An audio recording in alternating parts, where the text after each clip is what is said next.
Cuando te vas a 24, se nos fue la señal, y cuando te vas a 36. Entonces, es la diferencia entre pago a plazos y pago en parcialidades. Eso es relevante porque obviamente vamos a ver más adelantito un estímulo que les va a encantar, el estímulo que se va a 300 millones de pesos. Quien ya haya accedido a este decreto del 34, 35, 34 que se me fue, el año pasado fue hasta 35 millones de pesos. Pero este año se fue a 300 millones de pesos. O sea, fue tan benéfico que se aumentó. Y no sé si recuerden, pero hace 2 años en la reforma quitaron de toda la ley la palabra condonación. Y ahora la autoridad le llama reducción. Porque decía López Obrador, en este gobierno no se condonan impuestos, castigamos a la condonación. ¿Y qué están haciendo? Pues están viendo que ahí se recauda. Entonces también tenemos, así como decían en Estados Unidos, un decreto de repatriación de capitales. Entonces vamos a ver esos 2 temas más adelantito. Y bueno, pues todos los que tenemos el dinero en el banco, que prácticamente somos todos, que voy a hacer una distinción porque más adelante viene una diferencia que es muy fina, que si ustedes leen toda la reforma no se puede apreciar.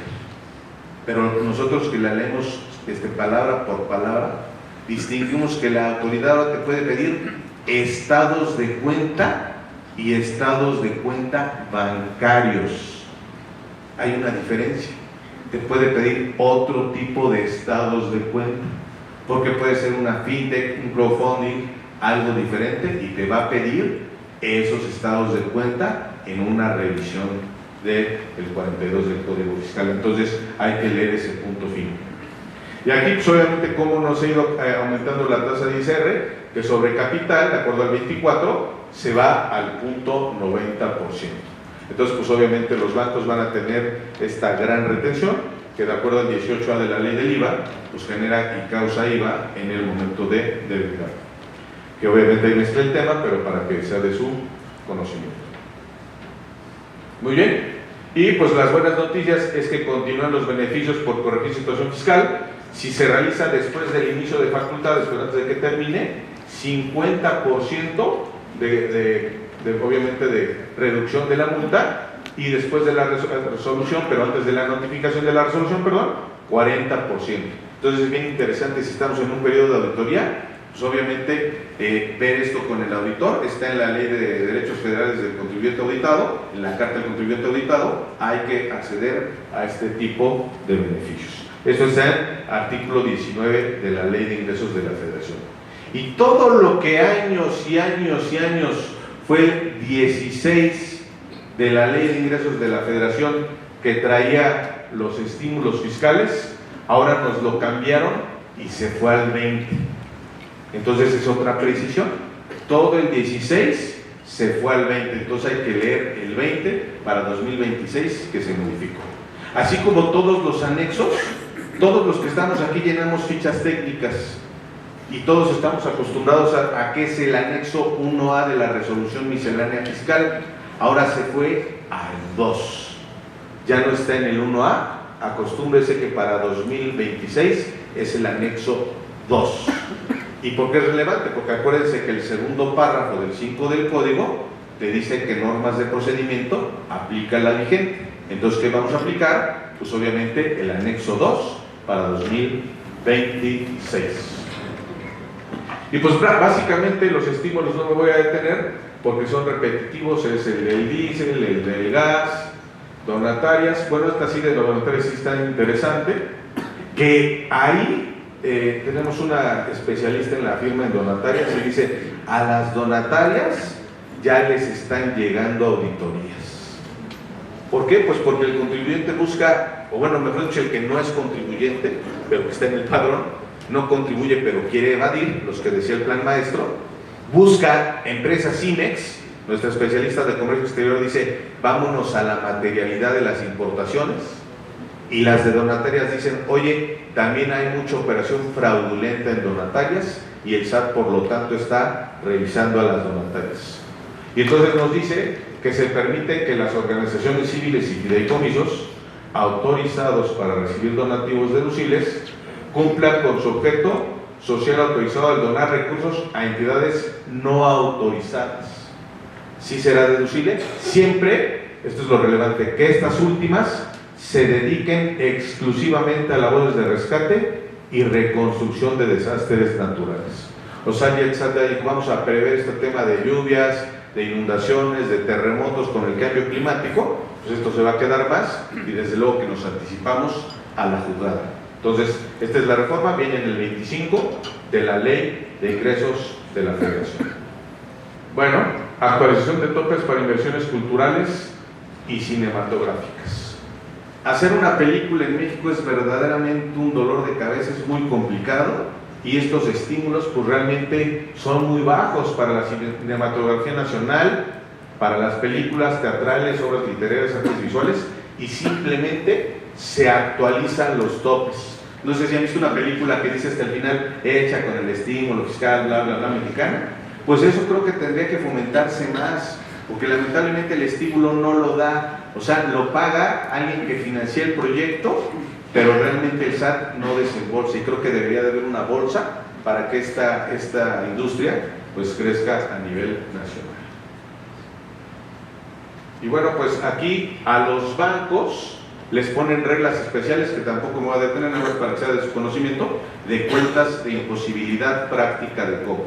Lo que sí me gustaría comentar es lo siguiente: nos hacen muy seguido cada año la pregunta, ¿puedo hacer deducibles mis cuentas incobrables? La respuesta es sí, pero hay que cumplir los requisitos que marca la ley del ISR. Y el primer error que hemos detectado es que las hacen incobrables con IVA, deducibles. Y si la cuenta es de 100 más IVA es de 116, lo que es deducible son 100, no los 116. Entonces hay que tener cuidado con ese primer hándicap. El segundo hándicap es que obviamente hay que tener una demanda y una sentencia, y si en la sentencia no me pagaron, demostrar que en la ejecutoria de la sentencia hubo imposibilidad práctica de cobro. Y eso es muchas veces lo que los contadores ya no alcanzamos a ver. Te tiene que firmar una carta a tu abogado que está llevando el asunto mercantil para decirte ya se dio esa imposibilidad práctica de cobro para que lo puedas deducir. ¿Y cuándo es deducible? ¿Cuando el abogado te da la carta o cuando se da el supuesto? Es cuando se da el supuesto. Entonces hay que tener cuidado, porque mucha gente lo quiere hacer deducible cuando ellos dicen, ay, nos acordamos que ahí tenemos una cuenta que nos deben 100 millones, 35 millones, 10 millones. ¿Es deducible? En el momento en que la ley lo marcaba, no cuando yo lo quiera deducir. Entonces es bien relevante esta parte de la deducción. Y bueno, pues aquí me voy a brincar las reglas para los bancos, las tienen en sus diapositivas. Y bueno, aquí hay que distinguir dos cosas bien relevantes: el crowdfunding, que ahorita vamos a ver 4 ejemplos, y las plataformas digitales. Ya grabaron en la lista blanca, que la tenemos al final, que ya está en 270 empresas, Amazon, Airbnb, Uber, todas ellas ya están grabando. Pero por ejemplo, si ustedes están en una transnacional y están pagando software a Irlanda, a Holanda, Estados Unidos, Inglaterra, y no están efectuando la retención, tengan cuidado, porque en una de esas, en una revisión de materialidad, les va a decir el SAT, ¿dónde está tu retención? Entonces tenemos que distinguir entre una plataforma digital y el crowdfunding, que no es lo mismo. El crowdfunding, acuérdense que hay una regla específica y entonces le aplican las reglas específicas, no las reglas generales. ¿Cuál es la obligación para el crowdfunding? Retener el 20% de ISR sobre los intereses nominales pagados a residentes en México y el 35% a extranjeros. Entonces, como bien decía Eric, si estamos en esta parte de blockchain, de cosas novedosas, de captadoras de dinero, pues ahora les dicen, te voy a imponer esta obligación, y es altísima, es del 20%. Y retener el IVA en un 16%. Perdón, pero creo que ya vi dónde está el problema cuando la película. Ajá. Pero aquí ya la destrabo. El 16, gracias, el 16% de IVA sobre dichos intereses. Y habrá que emitir CFDIs. Entonces, el problema no es para nosotros, el problema es para la empresa de crowdfunding, ¿no? Entonces, ahí está el tema relevante. Y obviamente hay que emitir un CFDI. Entonces, esa reforma es relevante para todos los que le hallen al crowdfunding. Aquí les dejo la definición de crowdfunding, pero lo interesante es los 4 esquemas que traemos. ¿Para qué quiere alguien colectar dinero? ¿Qué es lo relevante? Porque ahí es donde puede estar el lavado de dinero. Eso es lo relevante. Si le das enter, por favor. Gracias.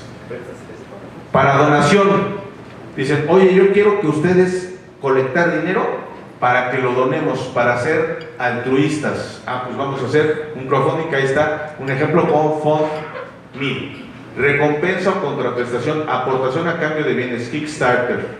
Dice, oye, pues vas a conectar dinero y te doy acceso a inmuebles, a tiendas, a tipo Oxxos, etcétera, etcétera. Captamos el dinero y te doy una partecita del negocio.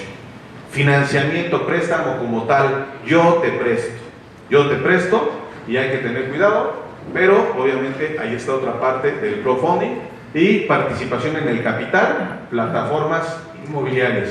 Entonces, esa es parte de la inversión. Y ahora, obligaciones en materia de IVA para intermediarios de servicios digitales. Por eso puse primero el crowdfunding para que no lo confundiéramos. Las plataformas digitales que ya están grabadas desde hace 2 años, ahora dice, como me funcionó mucho retenerle el IVA a las personas físicas, ahora le vas a retener el IVA a las personas morales. Entonces, ustedes hacen negocio digital y son persona moral, ya les deben de estar reteniendo el IVA. Y aquí está la vinculación con la ley de ingresos de la Federación. También cuando el retenedor sea el 100% extranjero y cuando sea cuentas bancarias en el extranjero.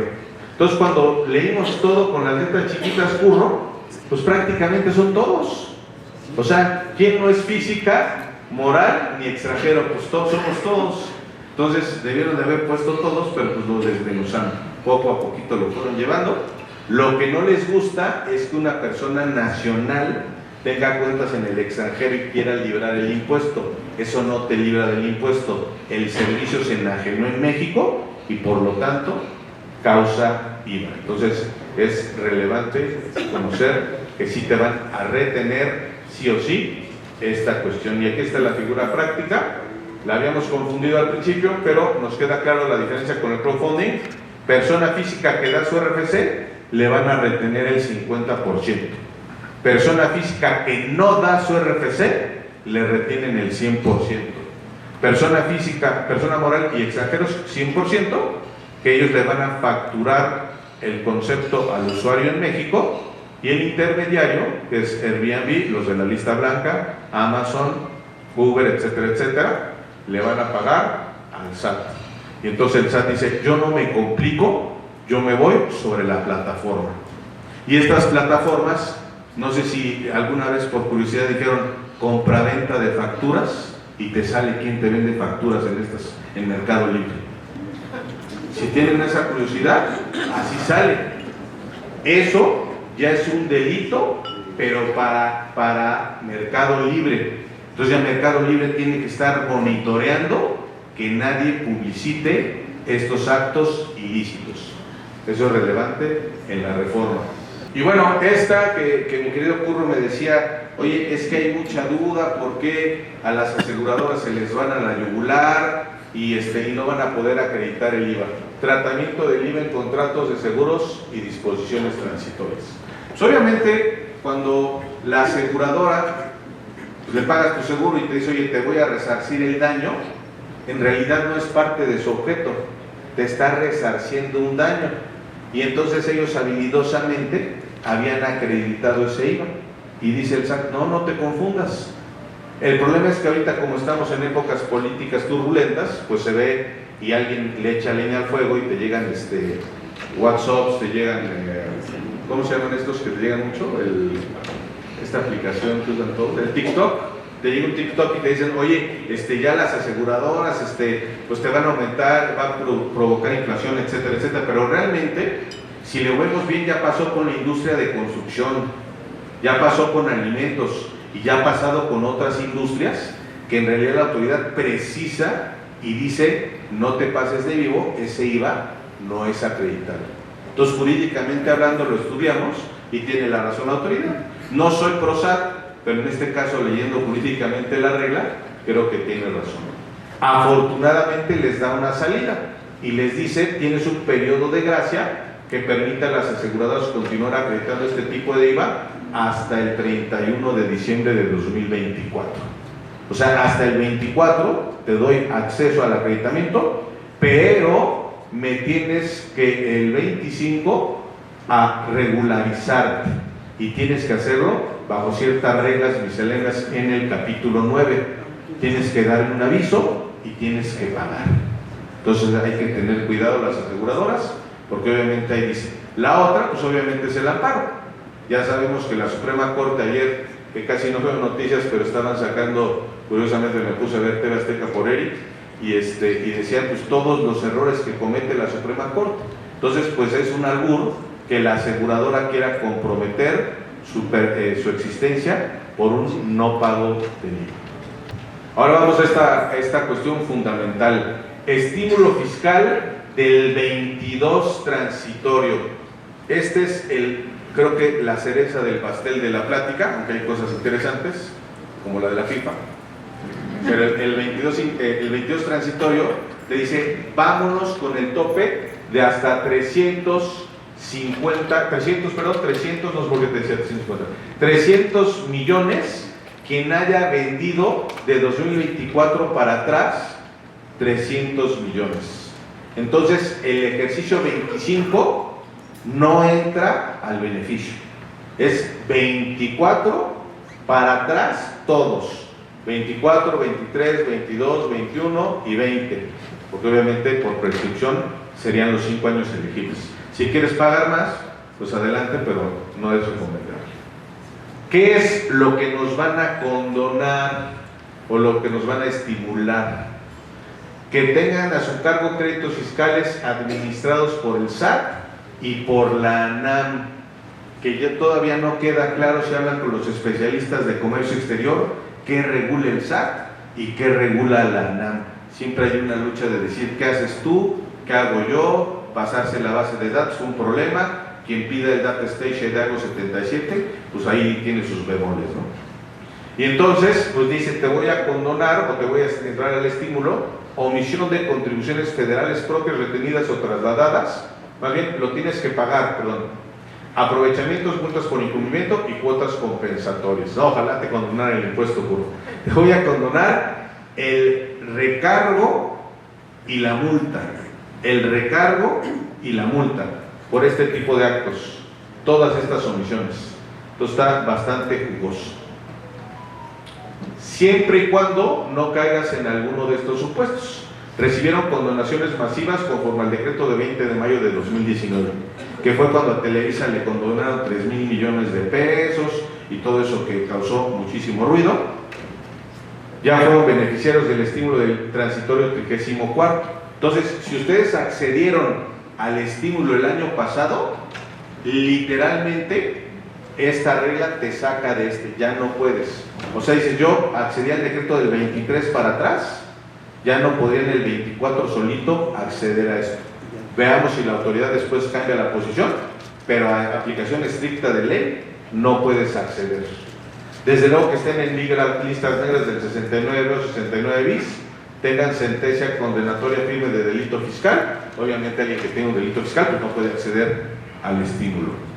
Tributen en los supuestos del artículo 79, principalmente entidades no lucrativas específicas, son entes ejecutores de gasto y son contribuyentes bajo la competencia de grandes contribuyentes del SAT. Alcance del estímulo beneficio principal, 100% de condonación de multas fiscales, multas aduaneras, multas con agravantes, recargos y gastos de ejecución. Entonces realmente si eres un deudor, pues es el gran momento de ponerte al día. Cada sexenio normalmente hay algo, ponte al corriente, este de Lolita y algún otro nombre por ahí que te acuerdes, mi querido Puro. Beneficios, aquí, importante al final, se me fue la última diapositiva, el 90%, cuando nada más sea la multa, solo tienes acceso al 90% de condonación, que es bastante jugoso. Vas a pagar el 10%, pero pues obviamente nada más tienes acceso al 90%. Y el contribuyente cumple con la obligación emitida y requisito del transitorio. O sea, tienes que haber cumplido con toda tu obligación.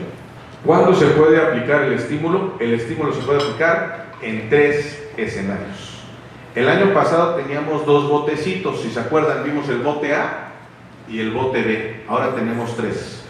Primer bote: adeudos del 2024 o anteriores. Presentar declaraciones omitidas. Tienes que presentarlas. Pagar el adeudo en una sola exhibición antes del 31 de diciembre de 2026. O sea, tenemos todo un año. El problema de pagar el adeudo en una sola exhibición, ¿cuál es el tema? Que si yo tengo 20 adeudos, o sea, 20 declaraciones que adeudo, ¿debo de pagarlas todas en un solo pago? Pues no se puede. Como lo interpretamos el año pasado, es que es una declaración, un pago completito. O sea, no puedo decir pago enero de 2023 en 2 pagos. Pero de ahí a que pueda pagar todas juntas, pues resulta imposible. El problema es que cuando ibas a las locales de recaudación, había un tema que te decían: méteme el escrito que te estás adhiriendo al decreto. El problema es que yo decía: ¿yo por qué me voy a adherir si no estoy en auditoría? Y te decían: no, es que te tienes que adherir. Y entonces teníamos esa discusión de decirle: dime dónde dice. Y te sacaban los del bote B. Dices: yo soy del bote A. Dices: no, pues hazle como quieras, pero me metes tu escrito. Y entonces entraba un problema. Yo tuve el caso con donde varios clientes los metimos al estímulo sin meter el escrito, porque es tu derecho, precisamente del transitorio del año pasado. Ese es el escenario 1. El escenario 2: corregir todas las irregularidades detectadas dentro del plazo del procedimiento cuando estás en facultades de comprobación, sin pasar del 31 de diciembre. O sea, si les cae una auditoría, lo más recomendable es acelerarla para entrar en el estímulo fiscal. La aplicación del estímulo debe informarse a la autoridad auditora. Ahí sí, debe de quedar en acta circunstanciada. Y puede aplicarse durante la auditoría o antes de la emisión de la resolución. Como es tu derecho, lo puedes aplicar en cualquier momento. Y el escenario 3, que es donde viene lo cascabelero: presentar una solicitud ante el SAT a más tardar el 31 de octubre de 2026. El problema es que viene en el escenario 3. Entonces no aplica para los primeros 2, pero ahorita vamos a ver un problema de práctico. Con la solicitud se suspende el PAC, el procedimiento administrativo de ejecución, el PAE. No se requiere garantizar el interés fiscal, bien importante. Se interrumpe la prescripción y el SAT deberá emitir el formulario de pago FCF dentro de los 15 días naturales siguientes. 31 más 15, 15 de octubre. De noviembre, perdón. Sí, porque ese sería menos, ¿verdad? Y el contribuyente deberá pagar el monto del formulario dentro de los 15 días posteriores a que esté disponible, lo cual nos da 30 de noviembre. Y entonces, ¿dónde quedó el 30 de diciembre? 31 de diciembre. Ya nos recortaron un mes. Cuestión no menor por flujo. Si no paga el formulario, queda sin efectos y se exigirá el pago total del crédito. Y el problema es que ya le avisaste todo lo que le debes. Entonces, ¿cómo vamos a distinguir el 1 del 2 del 3? Eso viene en la siguiente. El problema es que nos encontramos con la ficha técnica. Y la ficha técnica nos dice: la 9 de Ley de Ingresos de la Federación, que acuérdense que se renumeraron en el anexo 2, solicita aplicar el estímulo fiscal sobre las multas y recargos y gastos de ejecución en los supuestos contemplados en el 22º transitorio de la Ley de Ingresos de la Federación. O sea, la ficha técnica no distingue el 1 del 2 del 3. ¿Cuál es el problema? Que entonces, si te vas a adherir al estímulo, forzosamente desde nuestra óptica, tienes que atender esta ficha técnica y por lo tanto ya te vas a 31 de octubre. Ya no te podrías ir a 31 de diciembre. Creo que en esta ocasión presentarlo del 1 de noviembre en adelante, el estímulo pone en riesgo su aplicación. Entonces habrá que tener cuidado. Bueno, no regresó, hacia aquí está. El estímulo no aplica a créditos enviados al SAT, porque obviamente de repente el Departamento de Aguas te dice, oye, te remito esto para cobro SAT. Entonces dice, no te confundas, nada más es los que yo te cobro. ISR, IVA, IEPS, aprovechamientos. Pero otros, aunque yo los vaya a cobrar y tengan el carácter de crédito fiscal, no entran a este estímulo. La Secretaría de Hacienda informará al Congreso sobre la aplicación del estímulo antes del 31 de marzo de 2020 para ver cómo nos fue económicamente en este sentido, y el SAT puede emitir reglas de carácter general para su implementación, que son las que ya están publicadas aquí, 921 a la 9213, y básicamente contemplan todo lo que les he mencionado. Aquí está la ficha técnica y este es cómo se aplicó el año pasado. En este DIP, si todos pueden observar, aquí nos dice la aplicación del estímulo fiscal, nos dice que lo pongamos en estímulo de regularización fiscal, que más o menos es el mismo nombrecito para este año. Creo que viene un poquito más largo, pero esta es una declaración real. Entonces quien quiera declararlo, pues sabe que lo vas a sumar arriba y lo vas a restar abajo para quedar tablas. Entonces bien importante declararlo bien, porque acuérdense que hay una máxima jurídica que dice que el que paga mal, paga dos veces. Entonces hasta aquí no sé si hay alguna pregunta del transitorio, sino para pasarnos al siguiente tema. Repatriación de capitales. Hace algunos años hubo un estímulo, no me acuerdo si fue 14, 15 o 16, del 8% y repatriabas tu capital. El problema fue que el SAT, años después, que fue eso hace 2 años, auditó a los contribuyentes y les dijo, oye, como no me demostraste que tu dinero era lícito, entonces me debes la diferencia entre el 8 y tu tasa efectiva. Que si son personas que tienen mucho dinero, pues estás hablando de un 32%, cosa no trivial. Y entonces el SAT les cobró el 24%. ¿Qué decía hace rato Eric? Incertidumbre jurídica. El SAT nos dice una cosa, pagas, caes en el garlito y pues lamentablemente luego vino por el otro 24%. Ese fue un grave problema. La mitad de los contribuyentes que yo conozco sí les llegó este requerimiento, la otra mitad no. Afortunadamente casi la mayoría de los casos que yo llevé no tuvieron este problema, pero el que sí lo tuvo pues se mete en un problemón, porque de por sí quererlo repatriar, cumplir con las reglas, pues fue un tema, y pagar el adicional pues es otro tema. Entonces aquí dicen, oye, pues en Estados Unidos nos decía Eric, vamos a repatriar al 0, en México la repatriación es al 15%, que es altísimo, 15% de repatriación. Si tú tienes tu dinero en Dubái, curro, pues obviamente dice, oye, tráetelo al 15%, pues mejor lo dejo en Dubái. Quién sabe qué esté pasando en México, ¿no? O sea, hay que tener cuidado en dónde, cómo accedemos a este estímulo. Vamos a ver qué tanto hay. Yo pienso que tiene un tema político, porque obviamente sabemos que los políticos son los que usan el sándwich irlandés, el sándwich holandés, planeaciones fiscales agresivas, Panama Papers, aunque esto trae ciertas restricciones, Panama Papers, etcétera, etcétera, ¿no? Entonces nos dice el estímulo: beneficiarios, personas físicas y morales residentes en México y residentes en el extranjero con establecimiento permanente en el país. Fondos de procedencia lícita que se hubieran mantenido en el extranjero hasta el 8 de septiembre de 2025. O sea que dices, no lo metas al extranjero para que luego me lo limpies. Ya tenía que haber estado en el extranjero. Aplica tanto para ingresos generados originalmente en México como en el extranjero. Lo que quiero es que haya dinero en México, que haya circulante. Los recursos deben retornar o ingresar al país a más tardar el 31 de diciembre de 2026. O sea que ustedes están en el supuesto, tienen todo el año para tomar la decisión. Esta pregunta que me hacen es muy recurrente. Oye, yo generé dinero en México y me lo llevé para Estados Unidos, para Delaware o para algún estado que me daba algún beneficio, como esto que decíamos del Alevarón. ¿tengo o puedo repatriar mi dinero? La respuesta es no, porque tu dinero ya pagó impuestos. Es para el que no pagó impuestos. Pero si ya pagaste impuestos, si ya tributaste en un esquema de renta mundial, como dice nuestro artículo primero de la ley del ISR, no tienes por qué declararlo. Los recursos deben retornar, bueno, ya está, deben invertirse y permanecer invertidos en territorio nacional por un periodo mínimo de 3 años a partir de la fecha de la inversión.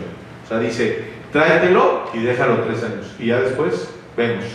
No es acumulable, el pago realizado bajo este esquema es definitivo para ISR. Y bueno, ya salieron 5 reglas misceláneas.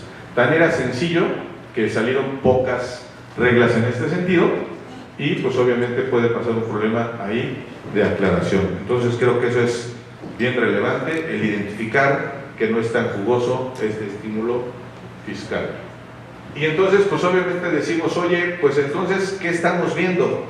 Acuérdense que dijimos 10 billones de recaudación, una gran recaudación por parte del SAT, 10 billones, pero viene también la repatriación, viene el estímulo fiscal, viene obviamente nuevos IEPS. Entonces la autoridad está viendo dónde recaudar y recaudar más. Ahora bien, personas excluidas no aplica definitivamente para empresas fantasma ni empresas que laven dinero, tiene que haber un origen lícito. Y, bien importante esto, no se aceptan fondos provenientes de jurisdicciones de alto riesgo sujetas a un llamado a la acción listada por el GAFI, o sea, listas negras internacionales. Hay que checar que de donde venga el dinero no esté en una lista de GAFI, porque si ya está en esa lista no lo vas a poder repatriar. Entonces prácticamente se acota mucho el estímulo, queda muy pequeño para ver quién lo quiere repatriar y aparte no es jugoso. Y si te lo traes y decretas dividendos, te dice que se aplicará una tasa adicional de retención del 20%. Cuando dice adicional, entonces dice el 10 más el 20. Si de por sí casi nadie quiere pagar dividendos porque es altísimo, solo imagínate el 10 más el 20, casi todo el pastel se lo quiere llevar el SAT. Bueno, las reglas dice tasa de repatriación única del 15%, ¿vamos bien tiempo? 15%, el impuesto debe pagarse dentro de los 15 días naturales siguientes al ingreso de los fondos al país, que desde luego, como saben, los que hacen transferencias internacionales tiene que ser con un código SWIFT. La utilidad fiscal generada por los recursos retornados y ingresados al país, una vez disminuido el impuesto pagado, forma parte de la base para calcular PTU. O sea, ya me dijiste que el 15, ya me dijiste que no venga de listas negras, ya me dijiste que sea lícito, y también quieres que pague PTU, si tengo trabajadores, pues entonces ya no es el 15, es el 15 más el 10, si tenías trabajadores, porque claro, si la persona moral del accionista tiene trabajadores, pero él es persona física el que repatrie, son dos personalidades jurídicas diferentes, ahí no hay tema, pero hay que tener mucho cuidado en esa parte. Y tienen que estar retornados, si retornan el primer semestre de 2026, invertir a más tardar el 31 de diciembre de 2026, y si no, el 30 de junio de 2027, si es en el segundo semestre. ¿En qué se debe de invertir? En adquisición de activo fijo, adquisición de terrenos y construcciones, investigación, capacitación, innovación y desarrollo de tecnología, pagos de pasivos a favor de la Federación, bonos de deuda gubernamental y sectores estratégicos. Y obviamente, pues también, evidentemente, que si pagas impuestos, pues ahí ya se quedó el dinero en el SAT, ya evidentemente la regla de los 3 años no opera porque ese ya lo tiene la Federación. Y bien, pues realmente decimos, oye, pues aparte de que la FIFA ha tenido tantos escándalos, a pesar de ello, le hacen manita de puerco a México por reglas internacionales y dicen, tienes que exentar a todo lo que tenga que ver con el mundial de impuestos. Y pues aquí están los 3, ¿no? Sayú, Clutch, Maple. ¿Cuál es tu favorito, Curro? Sayú, exacto. Buena respuesta. De aquí, ¿ustedes quién creen que fue el único que el SAT dijo, lo voy a grabar? ¿A quién fue el único que dijo voy a gravar impuestos sobre la renta? ¿A quién? A los jugadores. O sea, no voy a grabar ni a la federación, ni a la confederación, ni a los que construyen, los de bla, bla, bla, todos los participantes, pero a los actores principales, que son los futbolistas, eso sí les paso cuchillo. Eso es lo lamentable, ¿no? Creo que pues, ellos son el pollo en el caldo de pollo, pero pues obviamente, como siempre, son los más fáciles de agarrar. Y aquí viene toda la exención, los beneficiarios, el alcance del beneficio, que era lo que les decía, la subsidiaria mexicana de la FIFA, y cada mes tiene que mandarse una informativa para decir quién está en el beneficio. Lo que se presta en México, que desde luego que ya debe de haber mucha planeación, es que dices, oye, estoy remodelando el Estadio Azteca, estoy metiendo infraestructura, y eso pues no va a gravar impuestos porque está exento. Pero al final la regla te dice, tampoco puedes deducir ese gasto. ¿Tú qué crees que esté haciendo el contribuyente mexicano? Pues lo está metiendo a otra obra. Y eso hay que tener cuidado, porque el SAT dice, a ver, si el ingreso es exento, la deducción no es deducible. ¿Por qué? Pues porque obviamente tiene que haber un concepto fiscal de simetría fiscal. Y pues aquí está en la siguiente, que nos dice, inclusión en el listado de empresas que facturan operaciones simuladas no acceden al beneficio, tener créditos fiscales firmes y no garantizados, tener certificados de sellos digitales cancelados y tener sentencia firme por delitos fiscales. Y pues aquí están los jugadores que viven en el extranjero, o sea, los mexicanos no, porque pues no sé por qué no nos grabaron, dice que viven en el extranjero, deben pagar ISR en México por ciertos ingresos, sueldos o remuneraciones base. Ustedes saben que los asesores fiscales de los futbolistas son bravos, y para nadie es, pues obviamente es totalmente abierto que los futbolistas en México normalmente tienen dos contratos, uno de ellos y uno que firman con la federación para pagar impuestos. Y entonces obviamente, pues aquí te dice los premios en dinero pagados por acciones afiliadas a la FIFA para participar en la competencia y eventos relacionados con la competencia. O sea, todo lo que llega a ganar un jugador de aquí, graba. Se aplica la ley fiscal mexicana, pero también se puede aplicar el tratado. Entonces, pues aquí va a estar interesante la jugada. Se reciben otros ingresos grabados si reciben otros pagos distintos a sus sueldos y premios. O sea que si ves por ahí a un futbolista famoso dando autógrafos y cobra, o cobra por una sesión con alguna marca prestigiada, pues evidentemente que es un ingreso que va a gravar impuestos en México. Y se aplican reglas fiscales diferentes a las de fracción 3. Entonces, bueno, pues eso es para los trabajadores. ¿Qué te dice? Que no van a pagar IVA e IEPS este tipo de empresas, la confederación, la federación, afiliadas, subsidiarias, siempre y cuando ellos no lo trasladen, porque si ellos te dan un CFDI trasladando el IVA y el IEPS, entonces será diferente, ahí sí se causa el impuesto. Entonces aquí es muy enfática la regla, porque si lo trasladan, pues obviamente aquel me va a acreditar. Entonces obviamente para que haya una simetría y se neutralice el acto, la autoridad dice y saca esta regla misionera. Y bueno, garantía del interés fiscal para los recursos de revocación interpuestos a partir del 1 de enero de 2026. Esto ya es cambiando al 29º. Fíjense cómo hemos tocado varias leyes y dónde seguimos. En la ley de ingresos. O sea, ley de ingresos, todo lo sacaron en ley de ingresos. Entonces el año que viene nuestras autoridades judiciales tienen una gran labor de repetir todo lo que pusieron este año en la ley de ingresos de la Federación del 2027, o ver qué depuran. Y entonces dice, los contribuyentes que presenten este recurso en tiempo y forma tendrán un plazo de 6 meses contados desde la fecha de presentación del recurso para constituir la garantía del interés fiscal. ¿Notan la diferencia? No vino ninguno de nuestros abogados fiscales, pero la diferencia es que hasta ahorita en un recurso de revocación la ventaja es que no garantizas el interés fiscal, y ahora sí lo vas a tener que garantizar. Entonces vas a decir, ¿Para qué me voy a un recurso que normalmente lo gana el SAT si de todas maneras me van a pedir garantía? Entonces viene complicado, viene muy complicado. Si el recurso de revocación se resuelve antes de que concluya el plazo de 6 meses, el contribuyente deberá constituir la garantía fiscal en un plazo de 10 días hábiles tras la notificación de dicha resolución. O sea, si obviamente lo pierde, pues tiene que notificar que tiene que garantizar el interés fiscal. Y normalmente lo que estamos viendo es que el SAT lo que ya quiere es dinero. La recomendación, ¿cuál es? Pues paga el crédito fiscal y si ganas después solicita tu devolución. Ley especial, ley del impuesto especial sobre producción y servicios. Bueno, hasta aquí no sé si alguien tenga alguna pregunta o nos seguimos.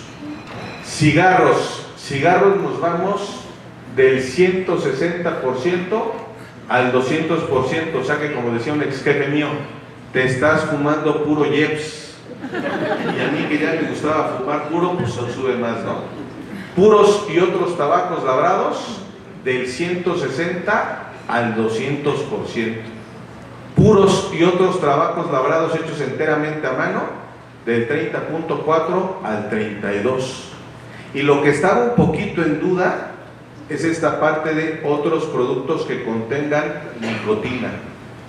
Estaba en duda en 2025, para 2026 aclaran qué es eso y se va al 100%. Entonces, ahorita vemos qué productos son esos. Y obviamente una cuota adicional para cigarro importado, cuando pesen un peso equivalente a 75 gramos, en una tasa gradual que va de 2026 a 2030, para quedar en el 1.1584 por cigarro.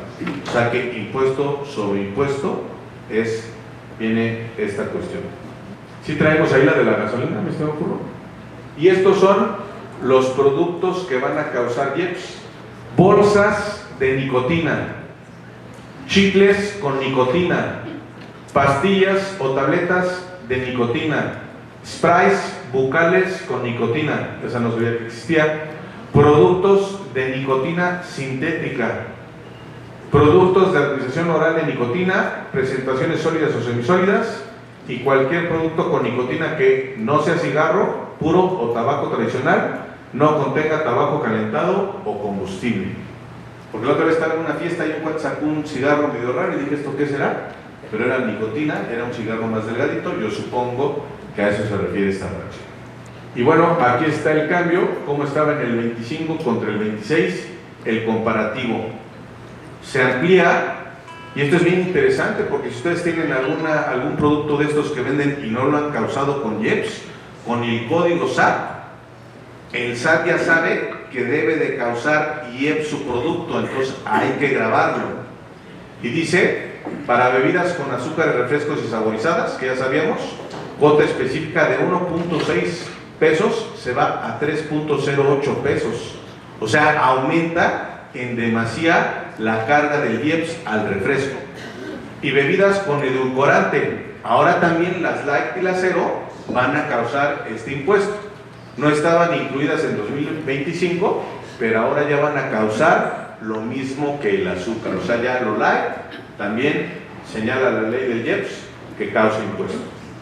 Juegos de apuestas y sorteos, a los que les gusta apostar, pues se va del 30% al 50% e incluye los juegos en línea e intermediación digital. O sea que si tú estás jugando en línea pero con el extranjero, como se causa el impuesto, la prestación del servicio en México, te va a causar retención.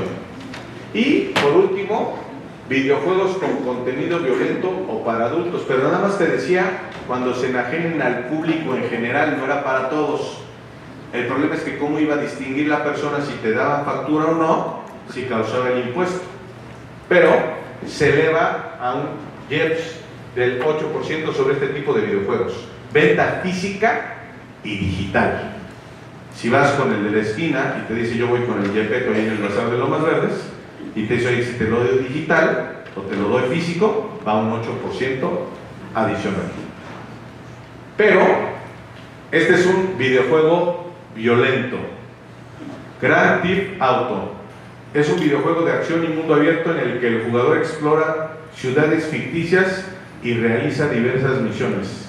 La historia gira en torno al crimen y la vida urbana, debido a que incluye combates, uso de armas y actividades delictivas. Se considera un juego violento y está dirigido a un público adulto. La pregunta relevante es, ya nos estamos acostumbrados a series de narcotraficantes, a que todo lo malo es bueno.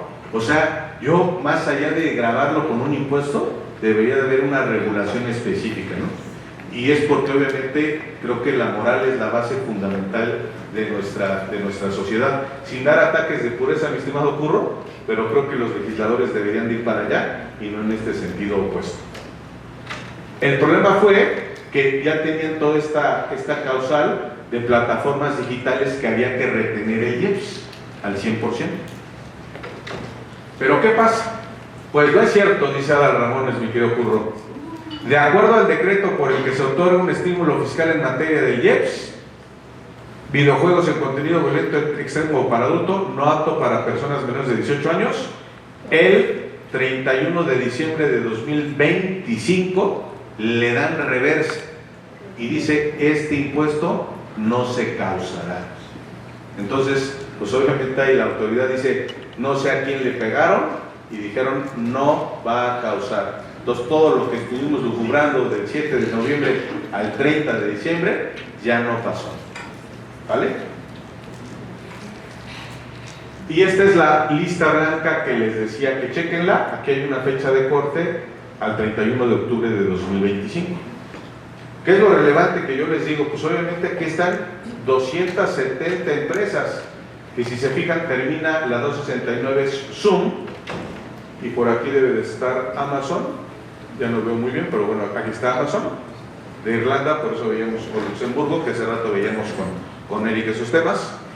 Lo interesante de esta lista es que nada más están metiendo las empresas gigantes, pero si ustedes tienen una transnacional que les están prestando un software y viene del extranjero y no le están grabando IVA, puede llegar un día al SAT y decirle, acuérdense que un requisito de la ley del ISR es que tenga el IVA expreso y por separado. ¿Y qué te va a decir? Tu factura es no deducible, aunque tengas materialidad.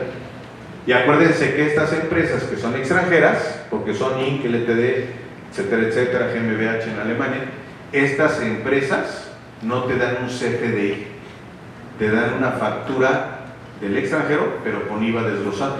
Y ese IVA sí es perfectamente acreditable. O sea, si ustedes tienen una factura de Zoom y lo pagan mensual, pueden acreditar el IVA.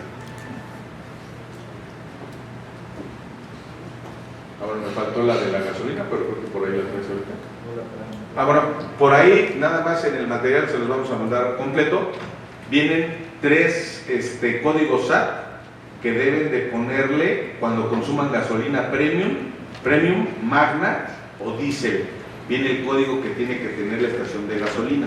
Y también viene que debe de tener el certificado de la CNE, lo que era antes la CRE, para efectos de que sea deducible. Entonces tengan mucho cuidado cuando estén comprando combustible, que su factura de gasolina tenga requisitos fiscales, porque el algoritmo fiscal ya está pasando esa revisión y pues te va a decir, esa partida es no deducible si no trae la totalidad de requisitos fiscales.